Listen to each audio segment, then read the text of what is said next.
What's up, everybody? Welcome back to the Neutral Corner Boxing Podcast. This is episode 345. I'm your host, Michael Montero. As always, I remind you, please make sure that you are subscribed and you click that notification bell so you never miss a live video. But if you do, it's all good. You can catch the replay later. If you prefer, you can check out the audio version on podcast platforms around the world. Just make sure that you're subscribed and drop us ratings, reviews, all that good stuff. And last but not least, we do not charge a monetary fee on this show. The fee is simple. All I ask is that you guys share the show. If you get something out of it, share it, post it on all your social media. Let your friends know what's up. We spread this thing by word of mouth organically. Every single follower to this show has been gained the old school way. We don't pay to play and do all those tricks over here. Follow me on social media, Montero on Boxing, on all the stuff. Well, most of the stuff. Instagram, Twitter, Facebook, of course, YouTube, all that good stuff. All right, guys. So we got some good stuff to talk about this week, man. Some good fights coming together, some stuff that we can actually be excited about. So let me jump right into that. Some news and notes. By the way, if I look tired, it's because I am tired. So I know I keep saying it every week, but not much sleep these last few days. Whew, it's been tough. My little baby turned 3 months old today, so we're right in the thick of it, man. They say once you hit that 6-month mark, things get a little better. We're halfway through it, you know. So we're there, getting there, but it's pretty touch and go right now. But little Jackie's doing, she's doing overall a little better. Still having some health issues, but she's a little scrapper. She's a little fighter. She's fighting through all that stuff and keeping such a great nature and smiling and everything. So we're very, very blessed and very happy. Okay, let's get into this news and notes, guys. A lot of news this week, and then we'll do the review preview. All right. And by the way, sorry, we're starting a little bit late. It's we're about 20 minutes late coming in. There was I had to do some system updates last minute. Got some notifications that there's some patches and stuff that came through. Figured go ahead and do the update, do the show late so that there's nothing technically wrong with the show. Because you guys remember earlier in the year, we had a couple of shows with no phones. Didn't want to have an issue like that again. So we got all the updates. We all good. All right, let's start with something here. Everyone's favorite subject, pay-per-view buys, right? So according to a press release from BoxingScene.com, Gervonta Tank Davis and Hector Garcia, their pay-per-view a couple weeks ago, sold about 200,000 pay-per-view buys. Now, there's all sorts of rumors about pay-per-view buys, and Rick Glazer, who is, I don't know how to describe Rick. He's a guy that's kind of worked in and around the sport of boxing for the last few decades. And he said it did about 60,000. He has a source, and it did about 60,000. There was one guy out there claiming it did 450,000. It was just a fight fan who said he happened to know somebody, and some people believe that. Boxing Scene says it did about 200,000. Let's take Boxing Scene at their word, okay? Look, I have to mention this. Boxing Scene is owned by the same parent company that owns Paramount, Showtime, which is PBC, obviously, their platform. So it's a little bit in-house, you know, news press release there. But let's take them at their word. There's no reason to not take them at their word here. 200,000 pay-per-view buys. There's kind of two ways to look at this. Now, you guys know I've been pretty critical of Gervonta Davis's level of opposition in regards to the way he's marketed, right? And part of the way he's marketed by the crew over at Showtime is they tell us that he's this massive pay-per-view star. He's not.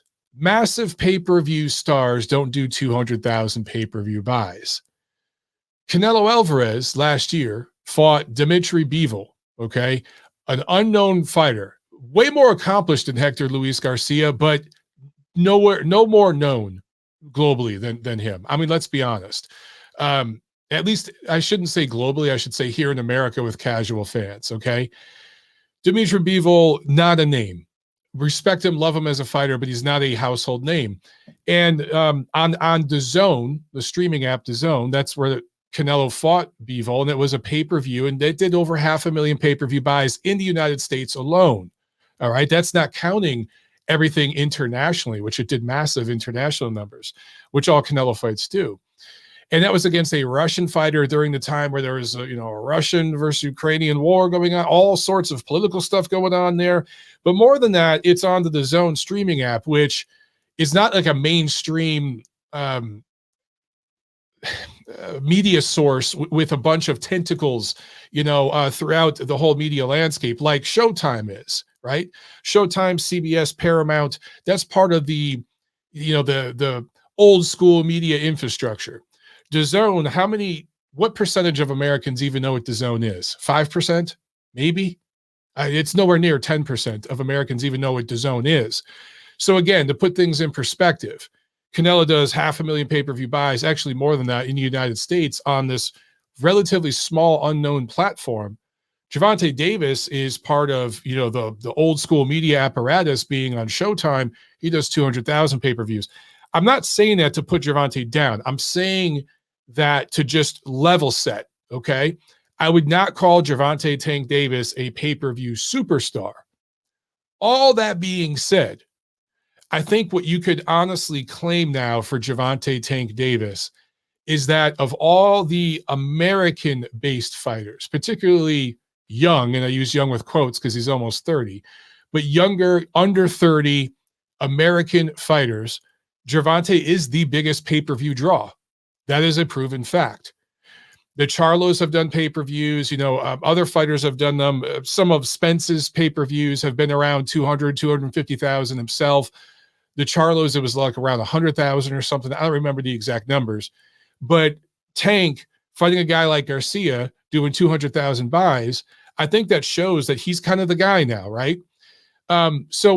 Plus, he is a proven ticket seller. The guy has sold tickets in multiple markets on both coasts, up north, down south. He's sold tickets. So that's really, really important. When you could sell tickets, you don't have to go to a casino to do that. When you could go to real sporting venues in real American cities like Atlanta, like Baltimore, you don't have to go to LA and New York, which are their own country, really. They don't really count in that respect. I mean, you want to sell out venues there, okay? But can you do it in middle America? And Tank can. So I think that's important. And so the brand is there. However, the guy isn't what I would call a crossover star.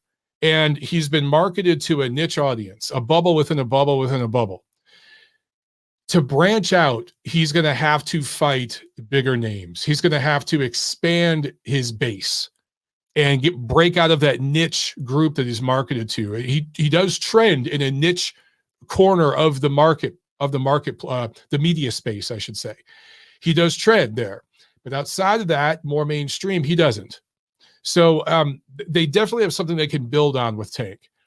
Some of the rhetoric used to promote him is exaggerated. And if you call that out, they get really upset at you. I'm persona non grata, just one of several that over on that team. They don't like me because I just tell the truth about what's up. But the thing is, Tank versus this level of opponent in these showcase fights where they're bringing guys up in weight or fighting old guys, whatever it is, these shows are profitable enough. Okay. You could figure that, let's say this fight made like $7 million in pay-per-view revenue after they have to pay to the pay-per-view providers and all that. Let's say it made $7 million or so, plus the gate that it did. They sold, I think, 19,000 tickets or something like that. I don't remember the exact number. But it did a good live gate. So you factor all that in, he's making several $1 million here, and the promotion is making good money. They're making seven figures too. So everybody's happy. Everyone's making money right now with the current business model for Gervonta Davis. So to a certain extent, it's like, well, if it ain't broke, why would you fix this? Right? But at some point, they're going to run out of opponents and they're going to have to step it up. And hopefully this is the year they do that, right? Apparently in April, they're going to start with that. So more about that in just a second. But let's talk about a couple fights that are getting canceled and postponed. And then we're going to talk about some fights being announced, which, guys, if the fights come off that are being reported, if they actually come off March through June, we got a lot to look forward to, man. A lot. It's positive. It's good stuff. So I'm excited about this. But real quick, Adrian Broner, Hank Lundy, that fight's canceled. as of now. And remember, Broner was supposed to fight Ivan Redkach in Atlanta next month. I think it was in February. Redkach, there was some issue with the promoter, and so he got scrapped. Some beef he had with, I think, Joe DeGuardia, and just it was a mess. So he got scrapped off the card. They put Hank Lundy on. Problem was, Lundy apparently had a fight scheduled in California, and the contract was signed and it was locked solid. And he's claiming that the contract's no good, but the California Commission's siding with the promotion. I can't. It's a club promoter out there in Cali. And so the California Commission said, no, you're suspended, bro. You can't sign a contract to fight here and then just run over there and fight in another jurisdiction.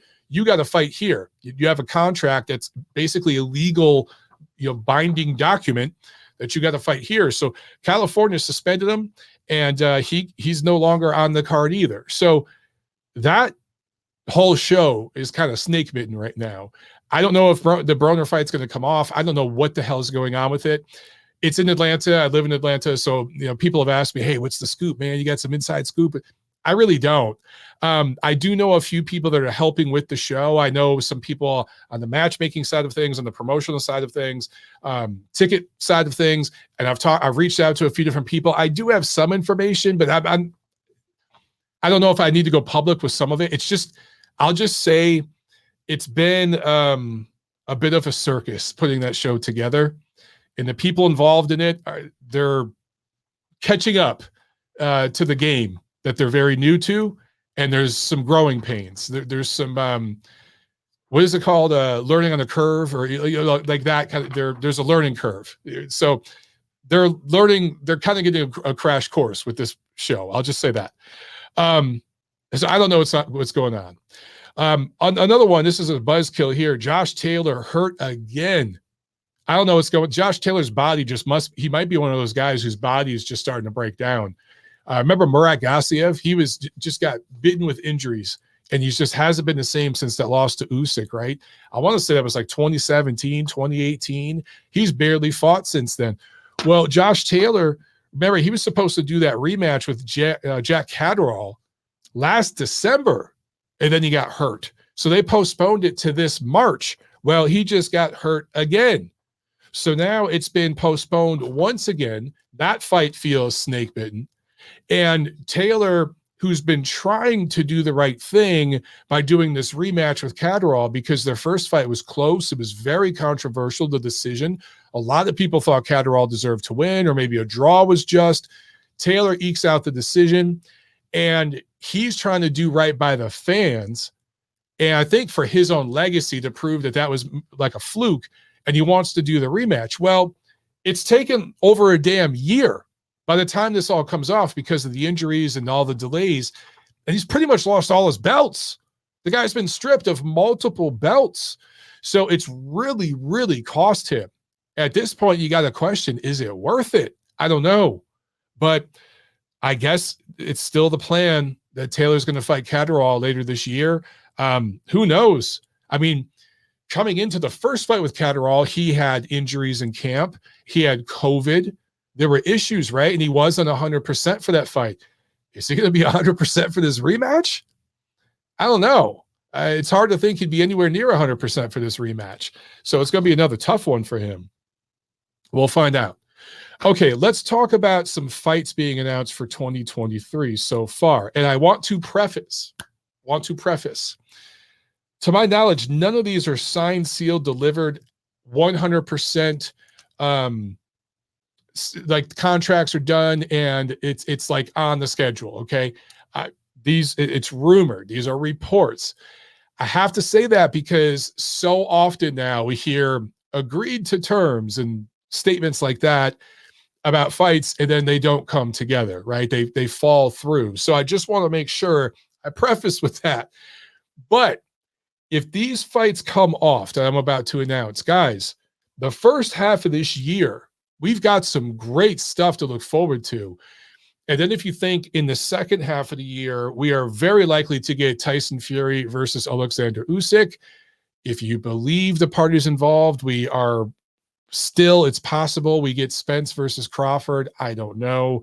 But it's also possible that we get Canelo Bivol at 168, that rematch at 168, which is interesting. So we got some great shit to look forward to, man. I'm really, really positive. I'm gonna be an optimist about this. I want to be a pessimist.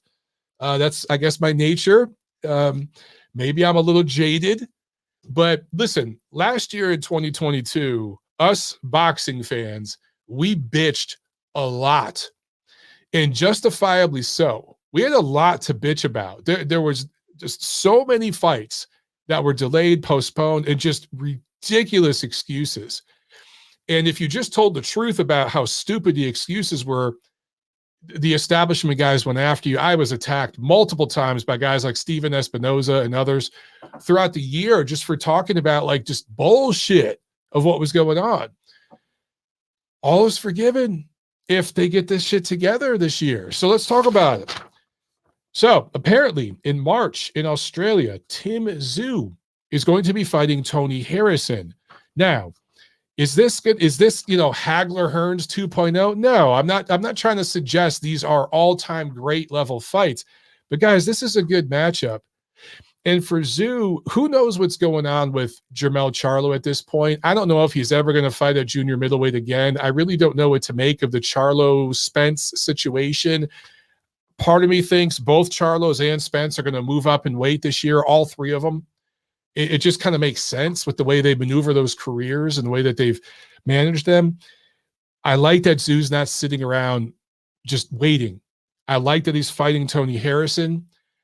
For my money, and we've talked about this on the show, I thought Tony Harrison would have been a fantastic opponent for him to fight before facing Charlo anyway. Harrison is just good enough to where I think he can really give Tszyu a really hard time. Maybe even drop him, maybe be far ahead in this fight halfway through and fade down the stretch, maybe get dropped once or twice himself, and Tszyu pull out a really close decision and really have some growth on the job. This is great matchmaking for Tszyu and for PBC. Harrison's a good fighter. He's more of a front runner. After the fifth round, he does fade really, really fast. He's a 5-round fighter built for the amateurs. As if pro boxing fights were 5 rounds, Tony Harrison would be undefeated. He'd maybe be an undisputed champion right now. Seriously, he's that good for the first 5 rounds. I think he's going to give Tszyu a really, really good fight. I like Tszyu to edge this. I really do think he'll edge it, but he's going to have to learn on the job in this fight. So this is a fight with real implications, because if Tszyu is going to be the guy that challenges Charlo, which apparently they have a contract and apparently they're going to honor that later this year. That's another fight. Look, if we get that in the second, if Tszyu beats Harrison and is impressive doing it, and then later this year we get Tszyu versus Charlo, that's a better fight than when it was first signed, right? Charlo will be coming off a layoff, injury, and Tszyu will be a little more proven, a little more battle-tested, a little more experienced. It just makes that fight better. So I love fights like this. I love fights where there's a build, where there's something to it. So I like that matchup a lot. Also, apparently in March in Las Vegas, we're going to get David Benavidez versus Caleb Plant. Now, this is going to be pay-per-view.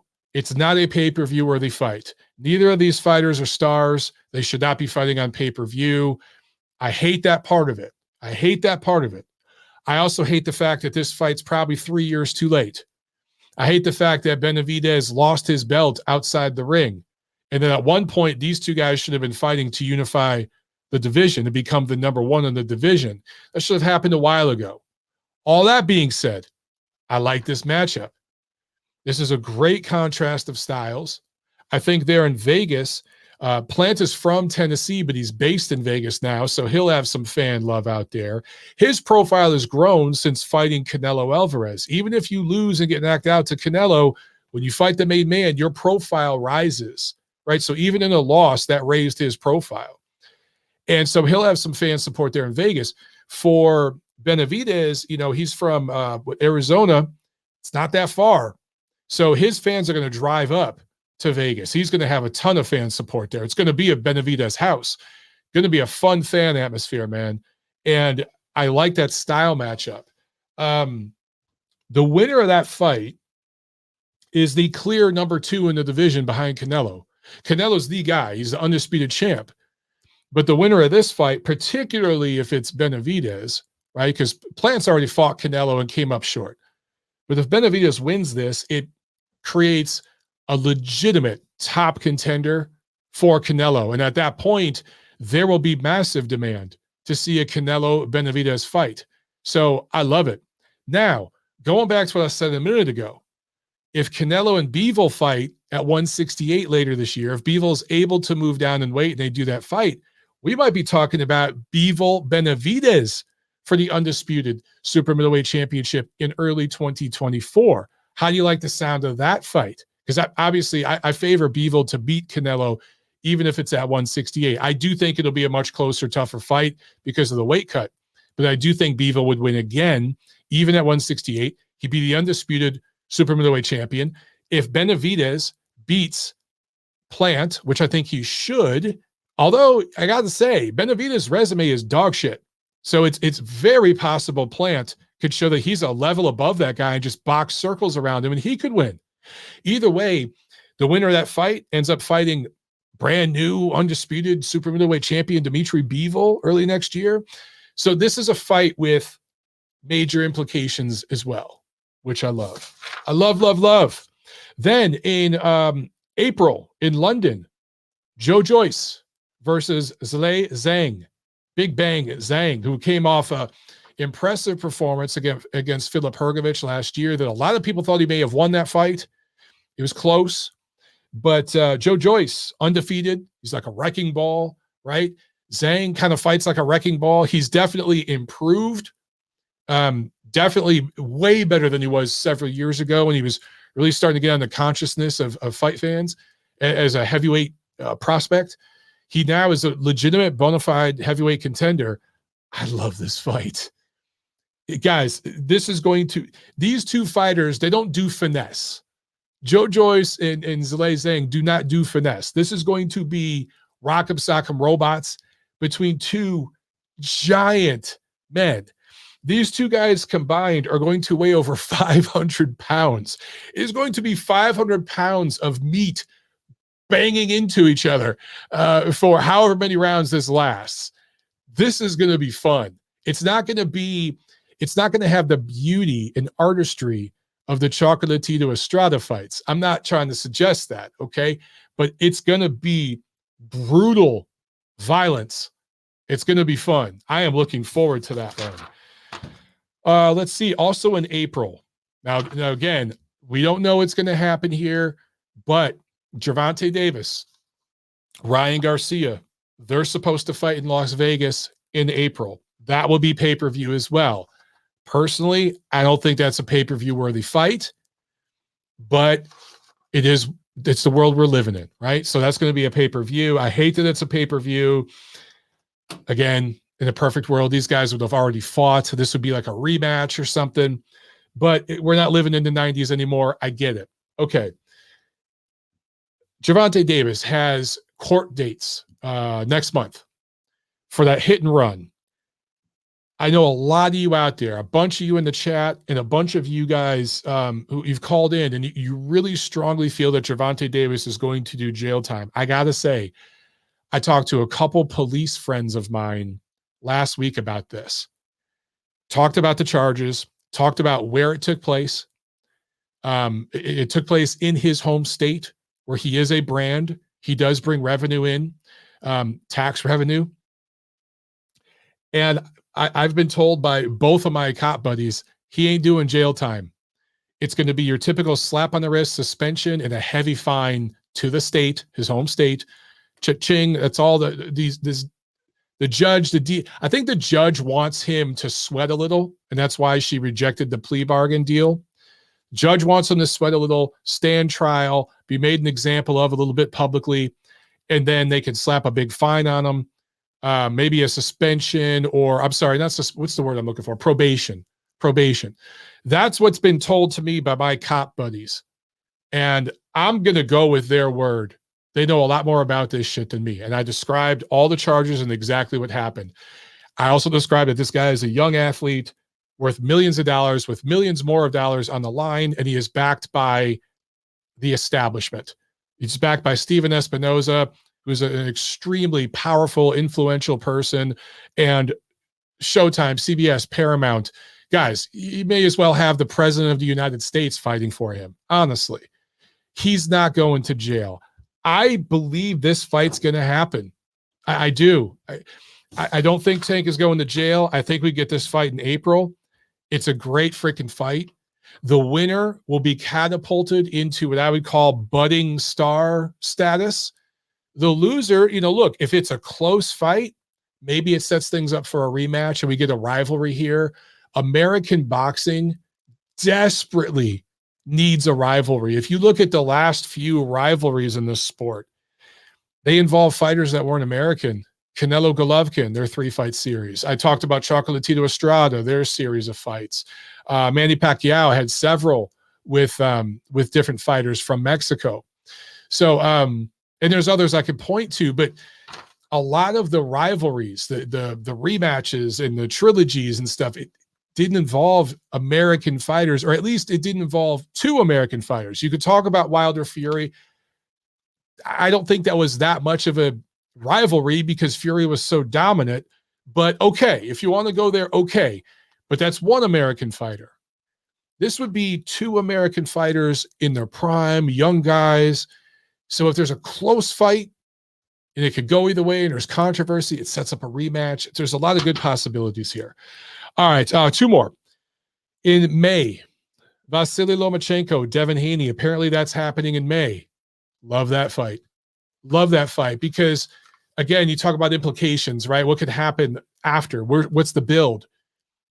If Lomachenko wins, he's the undisputed lightweight champion of the world. He's already a first ballot Hall of Famer, but if he beats a guy, look, on paper, I'm going on record. On paper, Devin Haney should not only win this fight, he should win it pretty decisively. Like he should win this fight clearly on the cards. On paper, if you look at where these guys are at in their careers, the trajectory over the last couple of years, who they fought, and all that good stuff, Haney should win. So if Lomachenko were to win, it'd be turning back the clock. It'd be proving some of the haters wrong, that kind of thing. He'd be an undisputed champion, which I don't think he's accomplished yet. By rights, he should have been possibly undisputed at lightweight at one point, but when we get into that whole thing. But he'd be undisputed, and it would just take him up another notch. The legend of Lomachenko would bump up a little bit, and then he ends up fighting Shakur Stevenson next, which is what Top Rank wants. Ultimately, they want to get all these belts in the hands of Shakur Stevenson because that's their guy. They really are all in on Shakur Stevenson in that business, right? Now, if Haney wins, then we end up getting possibly Haney versus Stevenson. That might be a little bit harder to make, actually. Haney and Stevenson. It's going to be difficult. It's going to have some remnants of like Tank Davis and King Ryan Garcia. It's going to be difficult to make for several reasons. But if they can make that, then once again, you have a fight between 2 young, undefeated American fighters. That's big. We need that more in American boxing, and to be for the undisputed lightweight championship. And Haney would have had his signature win by beating Lomachenko, even though he's undersized and he's over the hill, he's faded. Okay, all those things, fine. It's still Lomachenko, a first ballot Hall of Famer. He'd have that win on his resume, and he'd have that feather in his cap. And then him and Stevenson fight, that's a big deal. So there's build there. And then last but not least, in June, they're talking about in Japan, Tokyo, Naoya Inoue versus Stephen Fulton. Guys, if this comes off, awesome fight. Absolutely awesome matchup.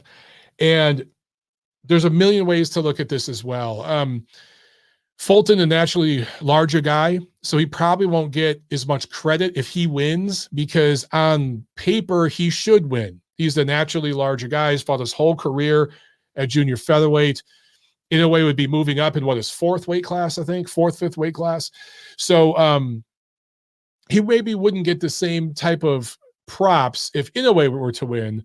However, Fulton traveling to Japan for this fight, I do think gives him more props because he's going on the road, which is something we don't always see with American fighters. So I think he'll get tremendous credit there.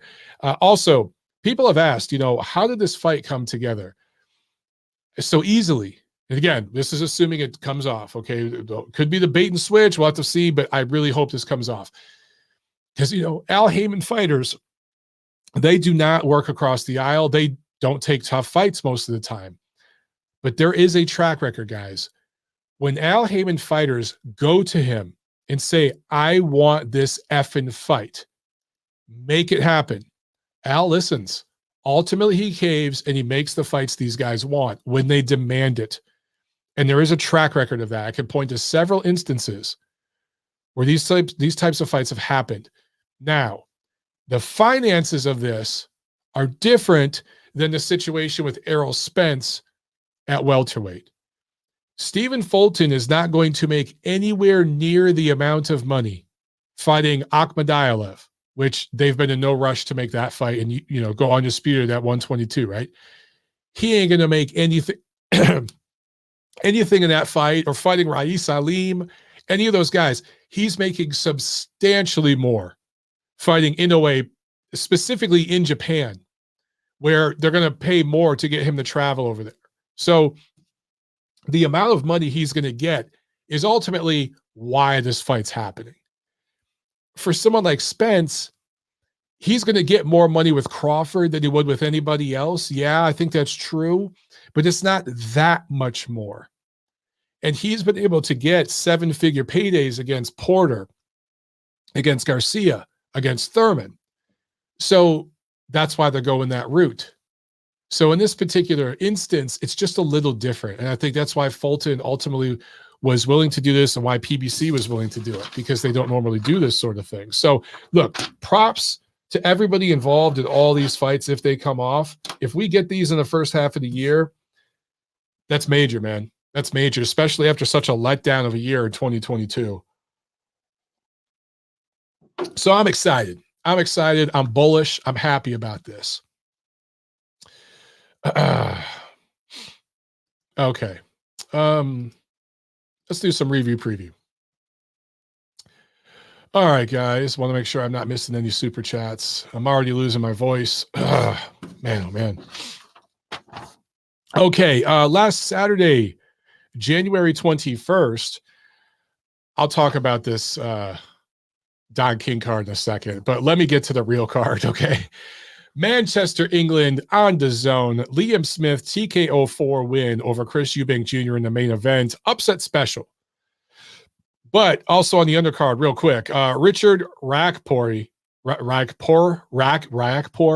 I'm sorry, I know I've completely butchered that name. Richard Rakpor improved to 16-0 with a TKO 4 win over Krzysztof Glowacki, who has now lost 3 of his last 4, going back to 2018. He's been stopped in every loss. It's time for him to hang up those gloves. For Rakpor, though, definitely a guy to keep an eye on at cruiserweight. That division's wide open, wide open. I'd love to see him versus Lawrence Okolie. And the promoter involved said they're willing to make that fight. So if we get that fight this year, that's an awesome fight at cruiserweight. Also at heavyweight, Joseph Parker scores a unanimous decision win over Jack Massey. Parker didn't look particularly great in this fight. He's done as a serious heavyweight contender. He's just done. Parker always fights down to the level of his opposition. It's just his mentality. And on paper, he should have stopped this guy. Massey had lost already to Rakpor when he was at a cruiserweight. He moved up in weight for this fight. Parker, naturally much larger, stronger, more explosive, fought against the much heavier punchers, and he won the fight. I mean, don't get me wrong, absolutely clearly won. It was basically a shutout. But on the surface, it's like, man, you just think he should stop this guy. Anyway, main event. Let's talk about this. Okay, let me say this real quick. I saw a thing on Twitter, a couple people suggesting that perhaps Liam Smith's elbow is what caught Eubank on the chin or the temple or whatever, and that's what really knocked him out. Stop with all that. Liam Smith won this fight fair and square. And really what it was is in the 4th round, Eubank was backed into the ropes. It was basically trying to do a Canelo impression and use a bunch of head movement and slip a bunch of punches. And Smith let his hands go. And, I've heard it often. I know a lot of you guys, if you've done any kind of training or competitive fighting in boxing, you've heard this expression, but sometimes the best thing you could do is just keep on punching. Just throw punches. Generally speaking, nothing bad is going to happen if you let your hands go, as long as you're fundamentally sound and defensively responsible, of course, but just let your damn hands go. In this particular instance, Eubank dropped his hands. It was just trying to do the Canelo slick head movement thing, or a little bit of Roy Jones, who was training him.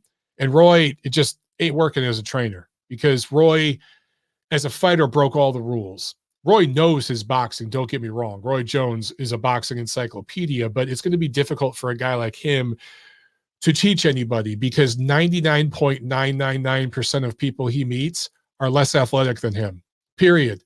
Because Roy in his prime was an athletic freak who also could fight. So that's a whole nother discussion for another day. But Eubank was basically trying to just slip punches. And eventually it was actually a short, straight right hand that got in first that was aimed at Eubank's chest. That's another thing that Smith did very, very well in this particular sequence. He didn't throw the same punches with the same angles. He switched it up. He did some 45s, some hooks, some uppercuts. He punched down. He punched up, right? It was different angles. And he kind of bent his knees and shot a right hand. It was right hand toward Eubank's chest. Eubank moved his head right into it. I can't remember if he dropped into it or he rolled into it, but he moved right into it. He never saw it. And it wasn't the hardest punch in the world, but it was enough to where he was hurt. And then there was a follow-up barrage, and a huge left uppercut landed in that. Eubank was down, and he was done. Got up, bravely got up, because he wants to keep fighting. He's a proud, brave fighter. And the referee ultimately stopped it when he went down again. I had no problem with the stoppage. Some people thought it was a tad premature. I get it.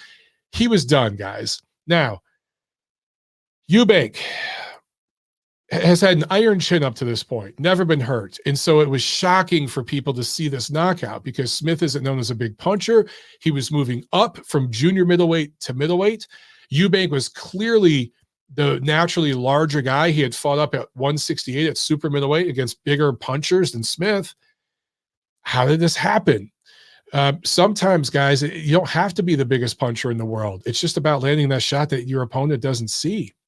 Also, I do think it's fair to say that Chris Eubank was probably a little overtrained for this fight. You guys got to remember, he was in camp to fight the kid, Conor Ben, right? And then Ben was using performance-enhancing drugs. He got caught.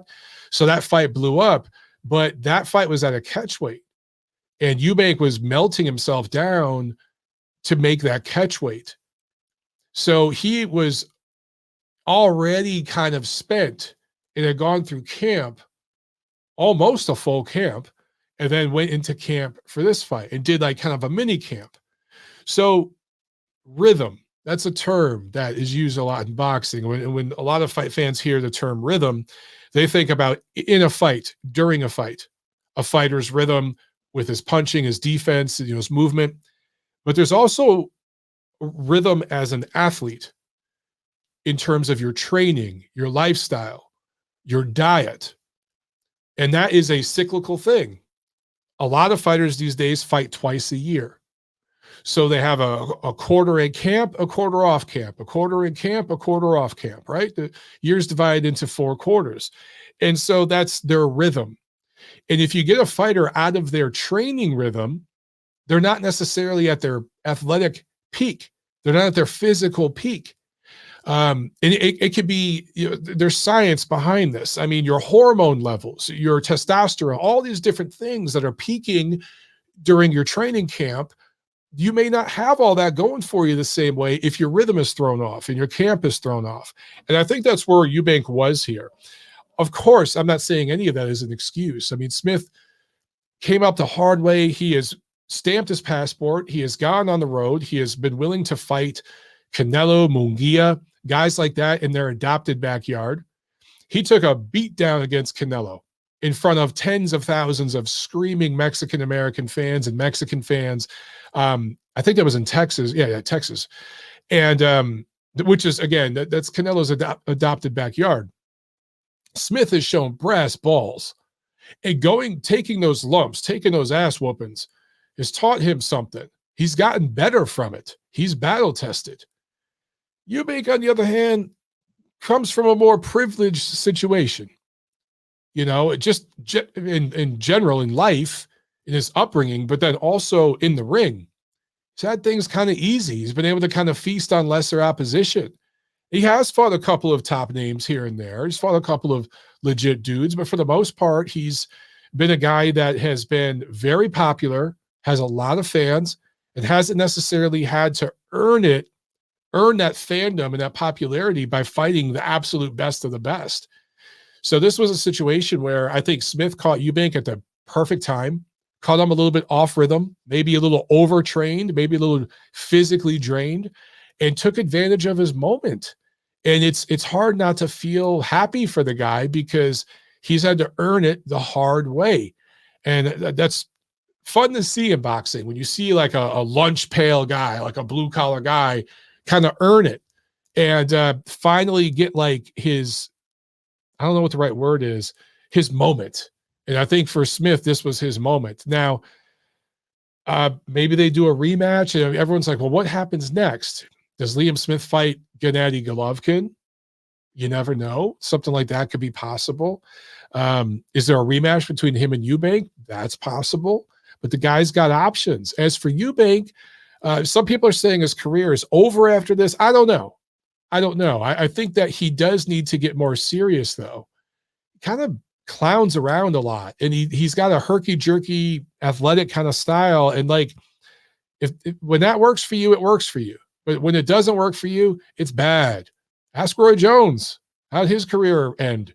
The first 2/3 of his career was brilliant, but that last third or so was rough.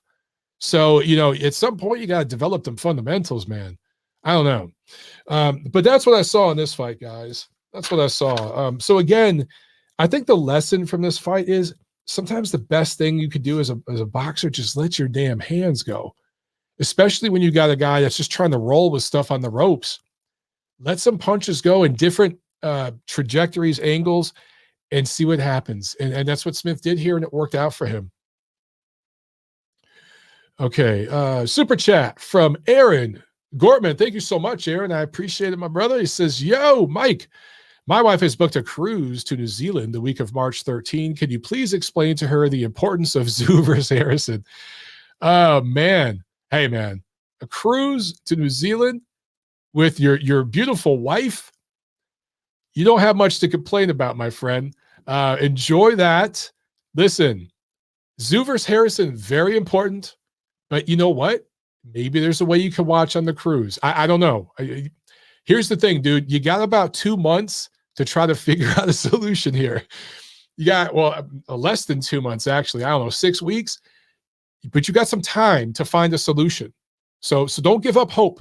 Maybe there's a way you can watch the fight on the cruise. Hey, man, I don't blame you. If I was on the cruise that weekend, I'd be trying to find a way to watch the fight too. That's why we are degenerates, right? We are degenerates, my friend. Super chat from Chris Bergen. What's up, Chris? Thank you so much, brother. He says, Kell Brook is coming back. Liam Smith versus Brook at 154. Wow. It could happen. Smith would have to move back down and weight. Hopefully he can do that. But that could absolutely happen. And listen, man, that's a big fight over there. How about this, guys? What happens to Conor Benn? What if Conor Benn comes back and him and Smith fight? I don't know. There's possibilities there. There are options there. There are definitely options there. All right. Let's do this fight preview. How about that? Okay. A couple things this week. So this Wednesday, I want to share my screen real quick. We got Wednesday night boxing, everybody, on ProBox. Wednesday, January 25th. Main card at 8 p.m. Eastern. Future Star Wednesdays. This is going to be a series going forward. And here's what's cool. You guys can watch for free on YouTube, on Facebook. Make sure that you're subscribed to ProBox's YouTube and that you like them on Facebook, and you can catch these live cards. It's free. If you don't like the ads, sign up for the ProBox app. It is literally $2. $2. Okay. You can't get anything in this life right now, especially with the way things have been inflated over the last couple of years. Just going to say that. You can't get anything for $2. $2 freaking dollars. Pretty awesome. It's the best deal in boxing right now. Best deal in boxing. So if you get the app, then it's ad-free, and you're going to have access to all the news, all the stuff I talked about in the show last week that's going to be coming down the pike with ProBox. With the news site and all that, you're going to get updates on the app. There's going to be all sorts of different shows, extra content, all kinds of stuff if you sign up for the app. All right, so check that out Wednesday night. Also, Friday, January 27th in Monticello, California on UFC Fight Pass. Tom Loeffler has a fight card. Sergey Bohachuk in the main event going up against Nathaniel Gallimore. That should be a fun one. And then Saturday, January 28th, we have two cards, one on each side of the pond. Let's start here in America, in Inglewood, California, just outside Los Angeles. Golden Boy Promotions has a card that will be streamed on DAZN. Is the return of Bektamir Melikuziev, Beck the Bully. Also, undefeated lightweight prospect Floyd Schofield, good-looking prospect, 12-0, going up against Alberto Mercado in a 10-rounder. And then the main event, welterweights, Alexis Rocha fighting Anthony Young. That is scheduled for 12 rounds. Now, over in England, in London specifically, Wembley, the big house, Queensberry Promotions has a card that will be broadcast here in the States on ESPN+. I believe the card, the stream starts at 3 p.m. Eastern time. The undercard isn't the greatest. I want to say the main event is going to go on around 5 or 6 o'clock p.m. Eastern time here in the States. In the co-main, this is a pretty interesting co-main. Artem Dalakian defending his flyweight title for the 6th time against David Jimenez. Dalakian won his title back in 2018 by beating Brian Valoria at one of the Superfly cards. I remember seeing him there. I was there for that show, and I was impressed with him. He's kind of been overseas, though, ever since, fighting over there in his native land. I think he's from Russia originally, or maybe it's Azerbaijan, but I think he lives in Russia now, something like that. Anyway, he is defending that belt for the 6th time. And then in the main event, Artur Beterbiev defending his 3 unified light heavyweight championships against Anthony Yarde. For Beterbiev, on the surface, he is supposed to win this fight big, right? On the surface, Beterbiev is a wrecking ball of a fighter, just plows through and destroys opponents. And we've seen him stop every single opponent. We've seen him wear down really high caliber fighters, guys who are durable, proven. And Yarde is a guy that has looked suspect at times. He's another one of these guys. It's kind of like Chris Eubank Jr., where he kind of relies on some natural athleticism and doesn't necessarily have all the fundamentals down. And then he's talked about before his trainer and stuff, how they don't do hard sparring and all this sort of thing. He was technically knocked out by a jab against Sergey Kovalev in their fight in Russia after he had Kovalev seriously hurt. So on the surface, Beterbiev should just walk through Anthony Yarde, and it shouldn't even be competitive. But I got to say this, and I say this with every single fight with Beterbiev. The guy went pro in 2013. For you math geniuses, that's 10 years ago. Technically, this will be his 11th year as a pro, right? He's had 18 pro fights. 18 pro fights in a decade. So he has not been the most active fighter. He has been prone to injuries. And he heals from them, and he's able to come through and fight. And so far, it's worked for him. At some point, he is going to get old. Now, I'm not saying it's going to happen against Yarde. It could. But even if he does get old overnight against Yarde, I still think he has enough to get through it. All right? For what it's worth, I actually think Yarde, his style early on in this fight, is going to give Beterbiev something to think about and give him, I don't know, a little bit of trouble, just a little bit. He's going to have to make some adjustments and do a few things in there, and he will. He will by the middle rounds, and I think he'll start to walk Yarde down and stop him late. But the people that think this is going to be a 2-round blowout or something, I just don't see that. And I think it's because of the contrast of styles. For all of Yarde's flaws, he is a fast, athletic guy with, I think, underrated strength. And Beterbiev is a slow starter. He's not the fastest guy in the world with his hands and his feet. He punches through everything he hits. And so he's going to have to wear Yarde down a bit. Don't be surprised if you see Yarde have a few moments early on in this fight. Now, look, I might look like a total idiot Saturday night, and Beterbiev might get a first-round knockout, all right? But I just got this gut feel that this is going to be a little competitive early on, and Yarde will maybe surprise a few people before Beterbiev takes over and stops him. And I do like him to get the stoppage, obviously. And then I hope we see him back in the ring very, very soon. Okay. Let's see. I think I'm caught up. I believe I'm caught up on chats, super chats and such. All right. Let's jump to some phones right here. I'm going to jump to Thad. We haven't had Thad on the line in a minute. Want to hear what he's got to say, maybe about some of the betting lines and things like that. Then we'll go from there. All right. Let's do this. All right. Thad, what's up, brother? How you doing, man? Hey, Mike. It's been a while. Yeah. Just coming out of the dentist chair earlier today. And because my insurance, I had to have everything bundled into one day. So if I sound a little weird, I took the gauze out. Just, cut me off. But it was funny. The dentist is like, wow, you could really take a lot. How do you do it? And I said, I watched Demetrius Andre fight for 10 rounds a month ago. He had no idea what I said. He had no idea, boxing-wise. I explained it to him. I could take anything, I said. Yeah. Anything you throw at me, it's not as painful as that. After that, shit. Take it for what it's worth. Yeah. And it's so bad, and that was pay-per-view. Al Heyman, boy, I tell you. All these people that said he's great for boxing, they need root canals, because they're gluttons for punishment, I think.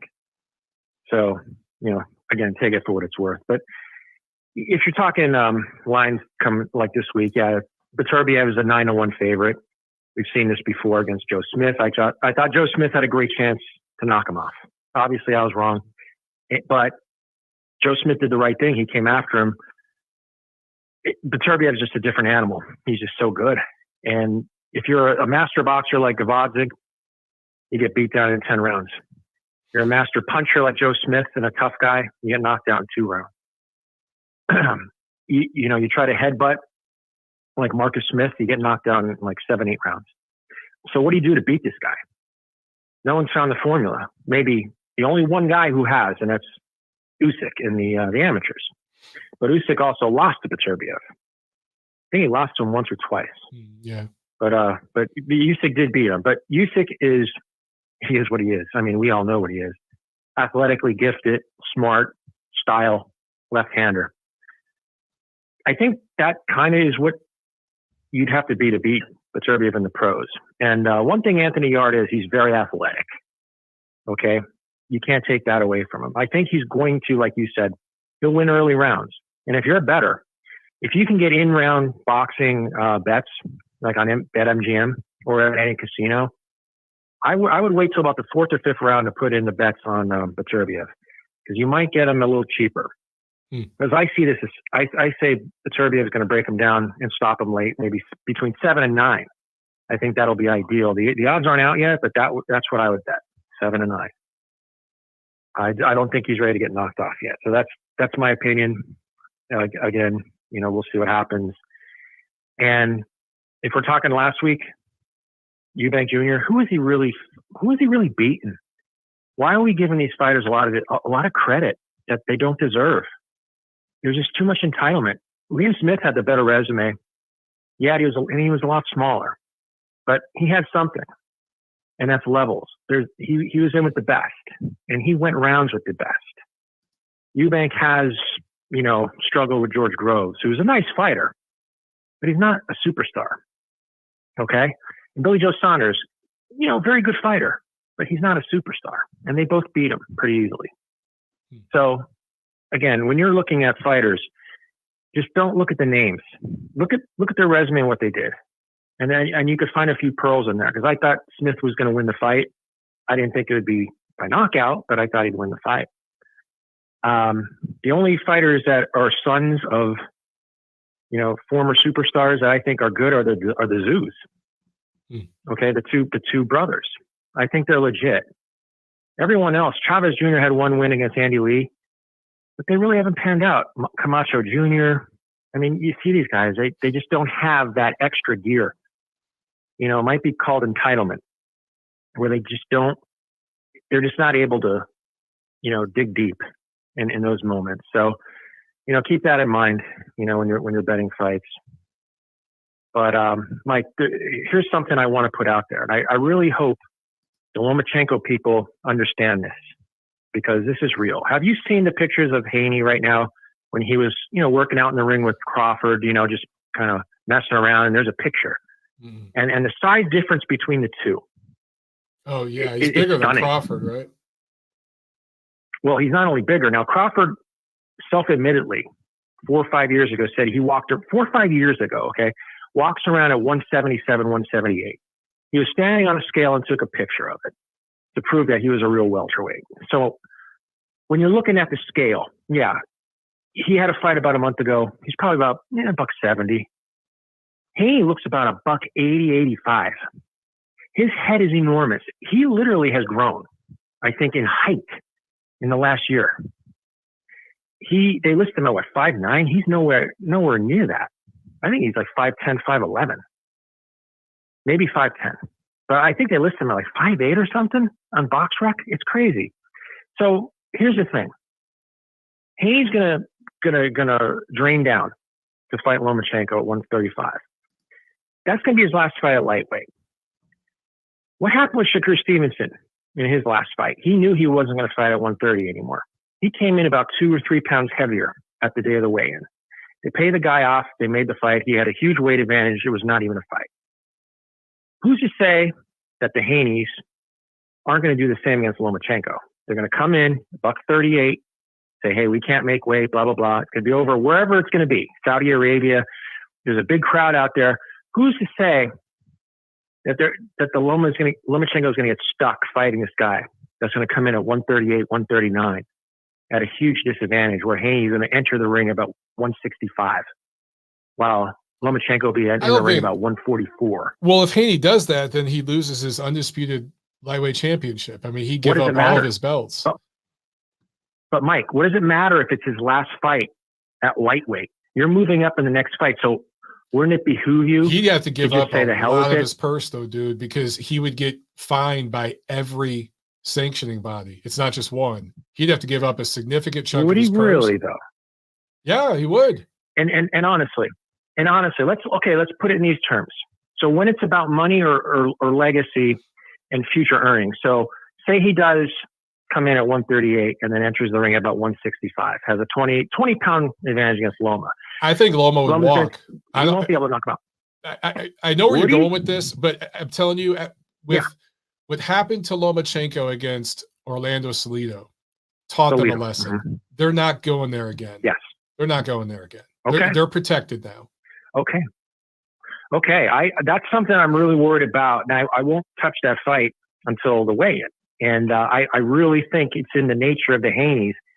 And let me just say, Bill Haney, all you got to do is try to get the deposition and the affidavit of his arrest record, on the plane smuggling the drugs, to know what kind of man he is.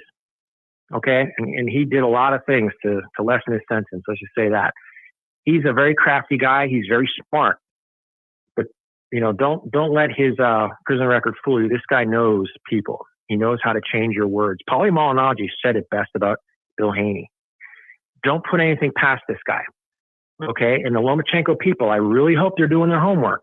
I really hope that they're putting a clause in there and saying, hey, if this guy comes in at a certain weight, fights off or this and that, but also drug testing. It's easier to cut weight when you're using clenbuterol and other drugs. All right. Your muscles act like a sponge. You squeeze it, all the weight comes out, and then boom, you rehydrate and all the weight comes back. Is there drug testing being done right now? I don't think so, no. Because the fight hasn't been announced. And that was a trick that Mayweather used to use. He always said, I want to be the guy to announce the fight. Why? Because he could pass the drug testing at that point. Andre Ward did the same thing in the Kovalev rematch. He's like, we're not having this rematch unless I'm the guy that can announce when the fight is going to happen. And at that point, they could start the drug testing, knowing damn well they could pass it. So if that's in the language of the contract where we're going to start the drug testing now, 4 months before the fight, I think that's in the best interest of the Lomachenko camp. I don't think they're going to be able to do that unless they act on it now. Because right now, this would be the time a fighter would use performance-enhancing drugs. They would have used them November, December, January. Now, Bill Haney, stated that, yeah, I'm not going to touch the religion thing, but hey, we wanted this fight early. They wanted it early. Okay, was that really because he said, "Oh, Devin wants to eat"? We've seen Devin fight in May 5 or 6 times, April or May, in June. I think it's 5 or 6 times in his career. So he's fought in those months after Ramadan previously. So is it really Bill Haney being Bill Haney? Okay. Trying to maneuver a little bit. So if I'm the Lomachenko people, I want drug testing right now. I want them going door to door. I want them camping out in a hotel across the street from his training camp to do the drug testing. If this fight's on the up and up and it's for undisputed, then, to the victor go the spoils. But I have a sneaky suspicion we're going to see some A-side bullshit with the Haney side, with a lot of this, touch and go crap, take it or leave it. So I want to get your opinion on that. What you think? All I can say is I'll just tell you on the record, and Gail makes a great comment here. She says, trust me, Aegis Klimas doesn't make a mistake the second time, and you do not cross him. I think Gail said it perfectly. I don't think Mike, third time. Third time what? Aegis Klimas made 2 mistakes. One with Lomachenko, the first time with Salido, and the second time with Sergey Kovalev, with Andre Ward in the rematch. That was a big mistake on all fronts. That was more of a contractual thing with Kovalev. It was a little different with Kovalev. The situation with Lomachenko is a lot better. I really wouldn't. Now, look, I'm with you on the drug testing thing. Unfortunately, that's not going to happen. Yeah. I don't think VADA's involved. But the weight thing, I don't think is an issue. Because Devin Haney, the only leverage he has here is his undisputed championship. Without that, this fight isn't happening. So he has to come in with those belts. He has to make weight. I do see him making. Well, he could come in. Well, he could come in with the belts, but a day before the fight getting stripped, you're still in the fight and you still have your purse, and then you're moving up to 140 in your next fight anyway. So again, that's the way Salido hustled Lomachenko, it was his second pro fight. Yeah. They overlooked him. He was a welterweight basically that night. They are never doing that again. If another fighter comes in overweight like that, they are not going to go through with the fight. Yeah. And I'll tell you this, if they do, it's going to cost them. It's going to cost the Haney people to the tune of 7 figures. So I don't think that's an issue, man. But I got to jump to some other calls here, Thad. All right, thanks for the time, Mike. Appreciate it. We'll talk about it later, later on in the month. Okay. All right, we'll do. We absolutely will. All right, man. Real quick, guys, a couple super chats here. Isaac G, thank you so much. I appreciate it, brother. He says, I don't see Yarde giving Beterbiev more problems than, say, Vazdik did. Yeah, I see what you're saying. I mean, obviously, Vazdik is a better fighter. To me, dude, it's a styles thing. And there's just something in Yarde's style. I'm trying to think, has Beterbiev fought somebody with that style? And I don't think he has. I mean, Yarde's style is so unique, right? All I'm saying, guys, is, again, I've gotten things wrong plenty of times here, okay? But in my opinion, don't be surprised if Yarde puts a little leather on him early on and has a little bit of success and even backs Beterbiev up or like stops him in his tracks a couple times. Don't be surprised if you see that. I'm serious.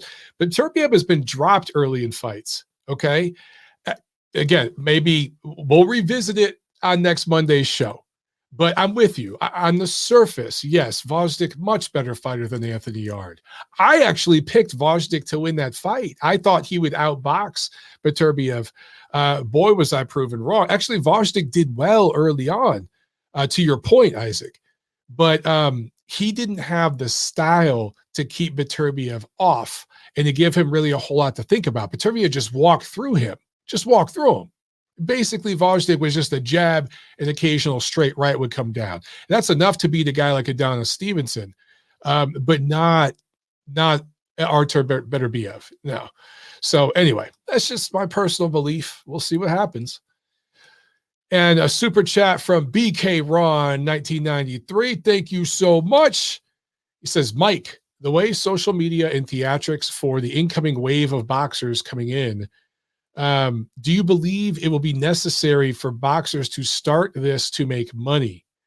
Garcia, for example, makes his revenue from boxing and his pages. Yeah, I've talked about this on my show before. I think it's a great point you bring up.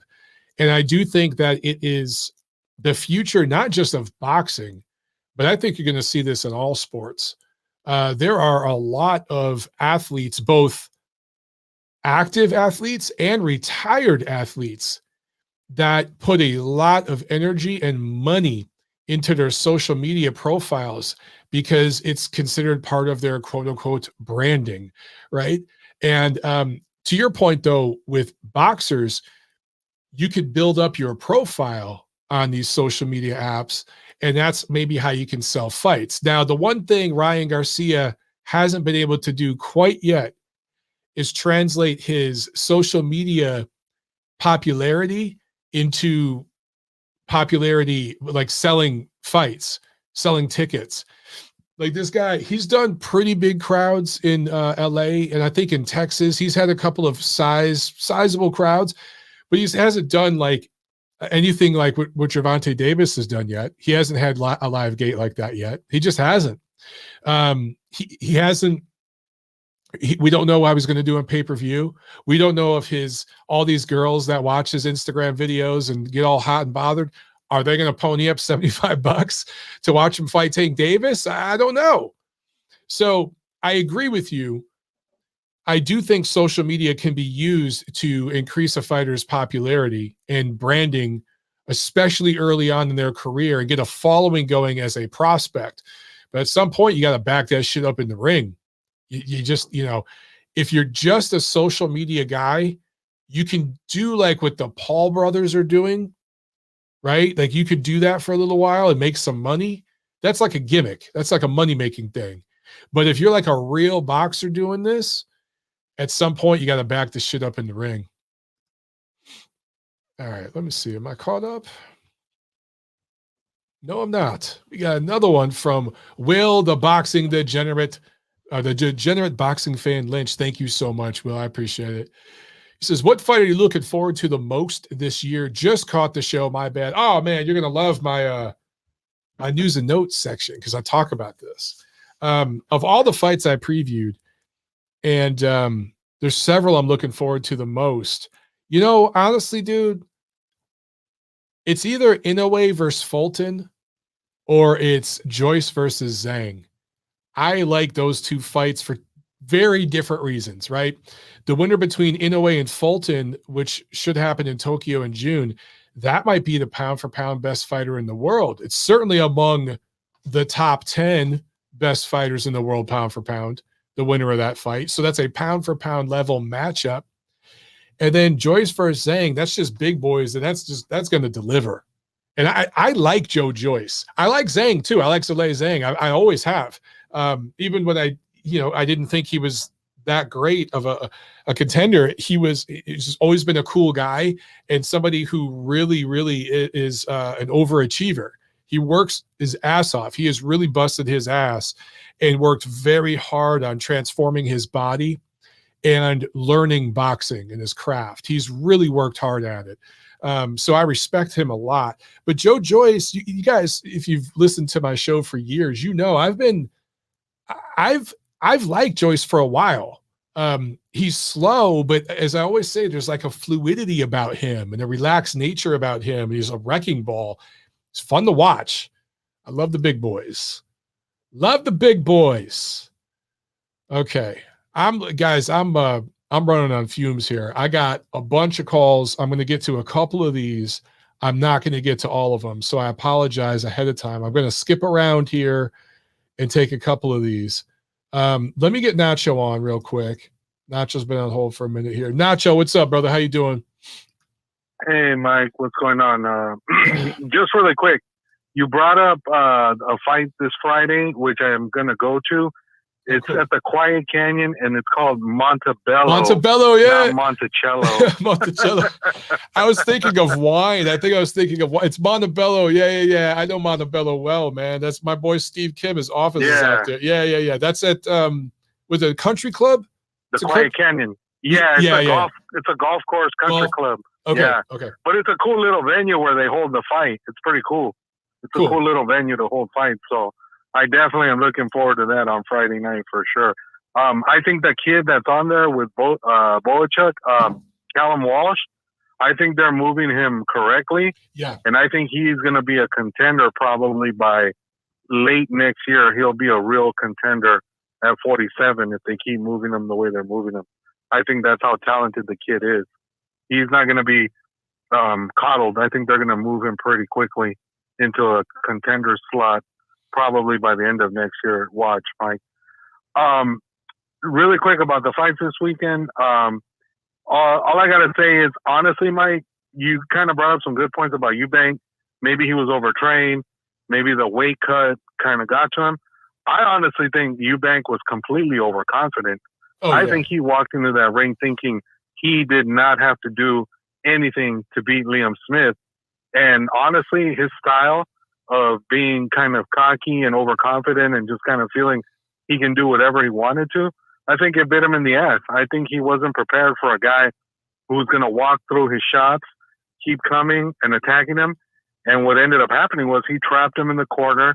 He had no way of, spinning out of the corner. He got trapped, and Liam landed that beautiful 1-2 uppercut left hook, and it was good night. Like, he had nothing left after that knockdown.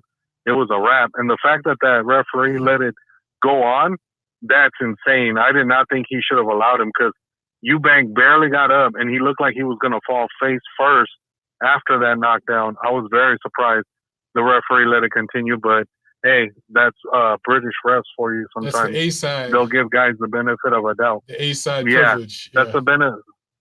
Yeah, so, but great win for Liam Smith. He's a guy, like you said, he took the hard road. He got no easy fights. He was not protected. And now he got his just due. And now he's got a pick of the litter as far as guys who are going to want to fight him, because they know that, he can make for a fun matchup and probably, bring some money along with him too. So I'm very happy to see him kind of get his just due for sure. He's been kind of underrated for a long time. So that was great to see him, get some recognition finally. And then with the cruiserweight fight, Ryakapor against Gwalnacki, man, he took him apart easily. Ryakapor, Mike, I think that guy's going to be a heavyweight sooner rather than later. He looks huge for cruiserweight. I can't see him sticking around at cruiserweight very long. He might get a couple of fights, maybe title fights, and then I could see him eventually moving up, because he looked like he was about 230 pounds in there. He looked huge. He looked like a small heavyweight. It was crazy. So I don't see him sticking around at cruiserweight much longer. I think he's going to try to get the title fights as soon as he can, and then eventually he moves up. And then Parker Massey, that fight was just a sparring session for Parker. He just took Massey apart. Massey had no business in the ring with him. You could see the difference in size and skill. And, it's a decent comeback win for Parker. But the thing with Parker, though, Mike, and I hate to say it, I think he's plateaued as a fighter. I don't think he's getting any better. He's not necessarily getting worse, but he's not getting better. And at this point, I don't see – he could probably make for some decent matchups, but I just don't see him being a guy who could beat the best of the best in the division, in my opinion. I think he's just going to be a guy that contenders might fight to try to boost their profile, but I don't see him being a legit champion at any point, again, unless guys like Fury, Usyk, Joshua all leave the division in the next few years. Then maybe he might, but as of right now, he's just a guy who's going to be used as a name for other guys' resumes. There's two fights, Mike, that you didn't mention in your preview that I wanted to bring up so that everybody in the chat and everybody who calls in can know about. March 11th, they said it's finalized. Tony Yoka is fighting Martin Bacoli in Paris. I don't know if you heard about that fight. No. Yeah. So that fight's taking place on March 11th. I think that's an interesting heavyweight fight between those two guys, especially Bacoli, who's I think he's kind of a dark horse under the radar guy, and I think he could give a lot of guys problems. So it'll be interesting to see how Yoka handles a guy like him, who's been wanting a fight against Tony Yoka. I think that's a very intriguing matchup at heavyweight for sure. And then the other one, Mike, was it's on March 23rd. It's a really interesting super middleweight fight as well. Carlos Gongora is going to travel to Canada to fight Christian Mbili up there. Yeah. And it's going to be on ESPN Plus. Yeah. So I think that's another fight where the winner of that fight, I think, could be a legit contender at 68 for sure. I think one of those two guys is going to throw his name in the hat as far as being a legit threat to somebody in the division, as far as like they're going to make good fights either way. I think that's going to be a really good fight for sure. Coming up in March with those two fights, I think those two fights are really intriguing. And then lastly, Mike, I definitely like the Zoo Harrison fight. I think he needs another fight like this against the next champion or an ex-contender who can push him rounds, test him, make him uncomfortable in there, and just kind of test his mettle to see where he's at as far as like the stage of his career. And I think he needs a guy like this. I don't think walking into that Charlo fight, if it was to happen, was the best idea. I mean, I get it, but at the same time, this is a better move because he fights a guy, gets some more seasoning under his belt, and I think it just helps him to fight Charlo in the long run if he does eventually end up facing Charlo for his fight, for his belts later this year. And then the Nui Fulton fight, Mike, if it does happen, I don't know if you've seen on Twitter, there are reports that they're going to do that fight on May 30th, which would be Memorial Day weekend, like right around that time. Have you seen that? I've seen that it could be May or June. I figured it'd be June just because I think there's a couple of fights in May. It's going to be kind of loaded, but maybe it comes off on May 30.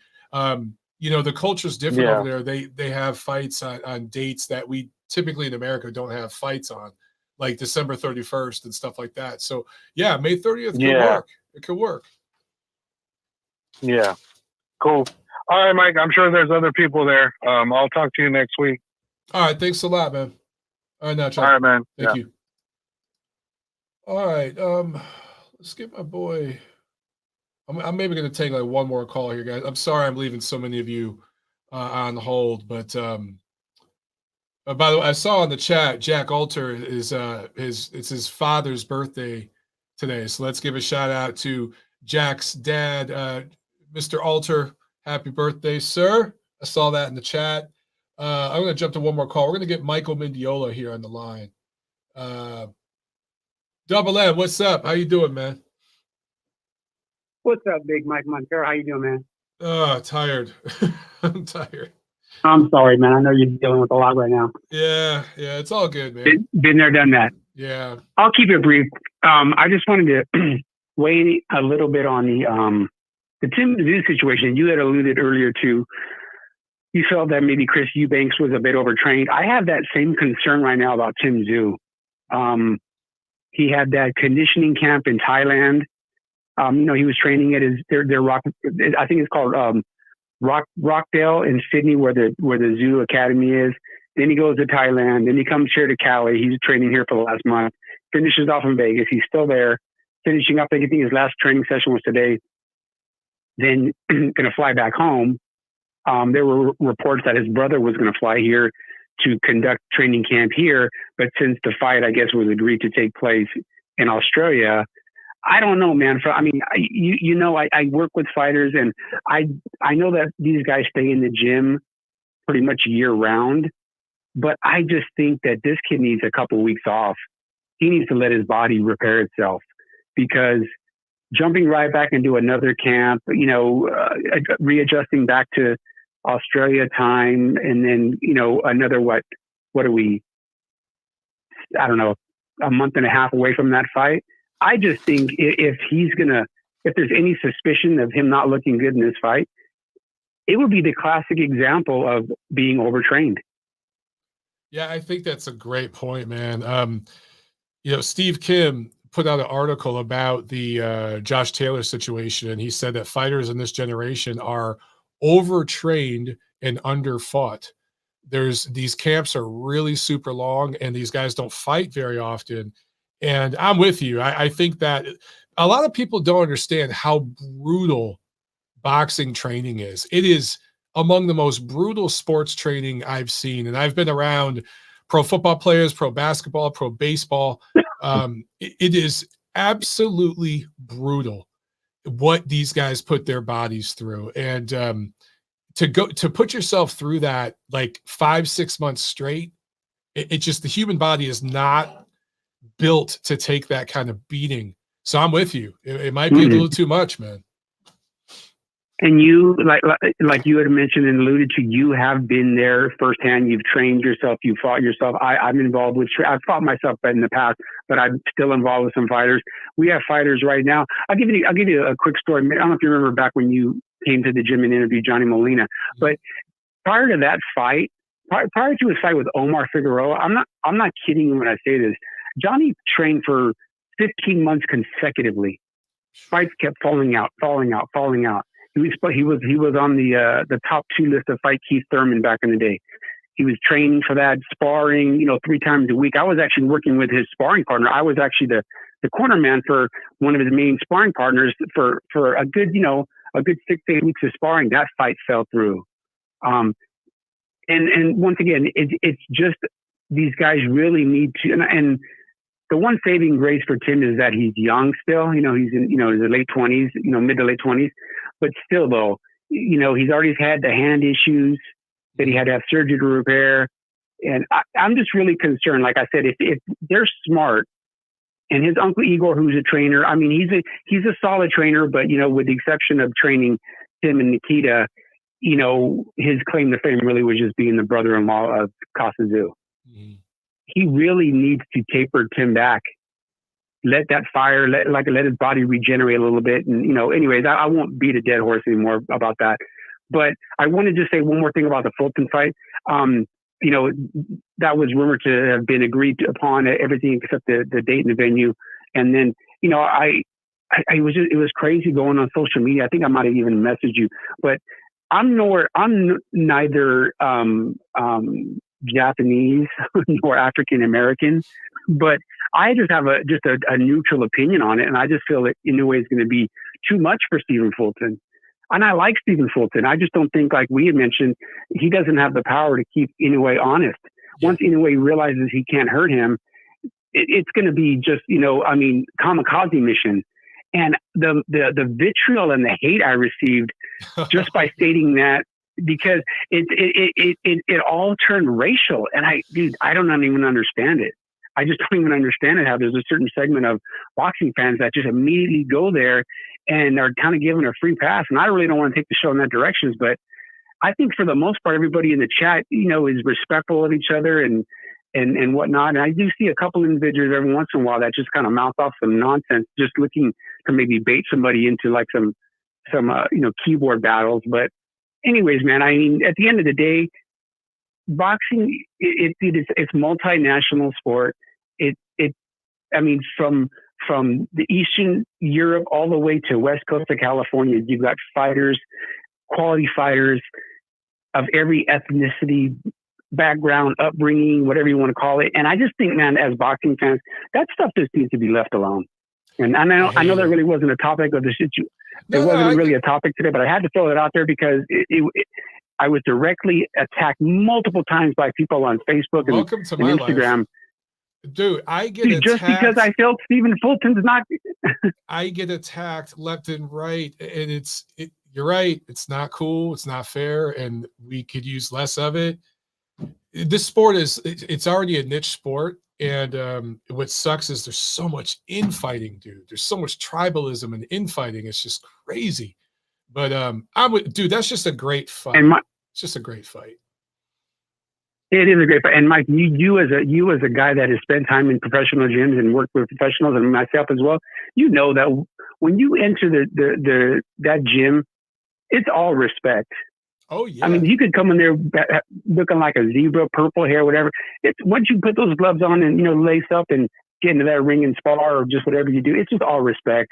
The color just completely goes out the window. But when I hear people and see people attacking, 99.9% of the time, it's from people that have never stepped into a boxing gym so they wouldn't know. They're just completely oblivious to what they're even talking about. They don't know. Point. They've gone to LA Fitness and hit the heavy bag. They think they have trained in boxing, but they haven't.